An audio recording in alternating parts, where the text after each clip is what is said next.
अस्सलाम वालेकुम viewer, welcome to my back channel. आज हम इस वीडियो में डिस्कस करेंगे कि एंटामिज़ोल सिरप हम कौन सी बीमारी में इस्तेमाल कर सकते हैं और इसका तरीका इस्तेमाल क्या है और इसका साइड इफ़ेक्ट क्या है और वो कौन सी हालत है जिसमें एंटामिज़ोल सिरप का इस्तेमाल नहीं कर सकते। ये सब कुछ जाने इसी वीडियो में।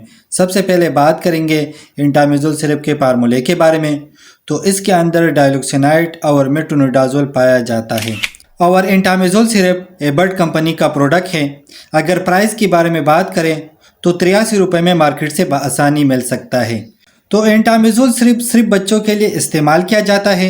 छोटों बच्चों में दस्त लग जाना और इसके अलावा पेट में मरोड़ हो जाना, तो ऐसी कंडीशन में एंटामिज़ोल सिरप का इस्तेमाल किया जाता है।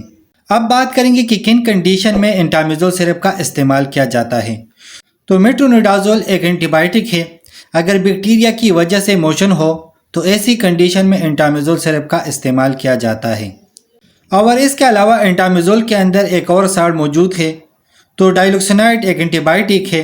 अगर मैदे में पैरासाइट की वजह से इन्फेक्शन हो या उल्टी हो या मोशन हो तो तब भी एंटामिज़ोल सिरप का इस्तेमाल किया जाता है। और इसके अलावा अगर पानी जैसा मोशन हो तो ऐसी कंडीशन में भी एंटामिज़ोल सिरप का इस्तेमाल किया जाता है। और इसके अलावा अब्डोमिनल इन्फेक्शन हो यानी पेट के अंदर इन्फेक्शन हो या अब्डोमिनल पेन हो तो ऐसी कंडीशन में एंटामिज़ोल सिरप का इस्तेमाल किया जाता है। और इसके अलावा अगर बच्चों के आंतों में इन्फेक्शन हो या शदीद डायरिया हो तो ऐसी कंडीशन में एंटामिज़ोल सिरप का इस्तेमाल मुफीद है। और इसके अलावा पेप्टिक अल्सर हो यानी मैदे में इन्फेक्शन हो तो तब भी एंटामिज़ोल सिरप का इस्तेमाल किया जाता है। और इसके अलावा अगर पैरासाइट इन्फेक्शन हो तो तब भी एंटामिज़ोल सिरप का इस्तेमाल किया जाता है। अब बात करेंगे तरीका इस्तेमाल के बारे में। तो 1 साल से लेकर 5 साल की उम्र के बच्चों के लिए 1 चाय का चम्मच दिन में 2 से 3 मरतबा इस्तेमाल कर सकते हैं। लेकिन एक चीज़ का ख़ास ख्याल रखें कि कोई भी मेडिसिन डॉक्टर के मशवरे के बगैर इस्तेमाल ना करें।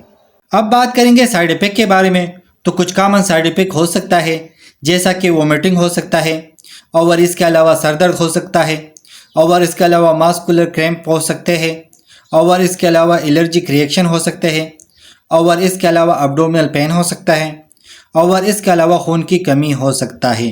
अब बात करेंगे कंट्रा इंडिकेशन के बारे में कि वो कौन सी हालत है जिसमें एंटामिज़ोल सिरप का इस्तेमाल नहीं कर सकते।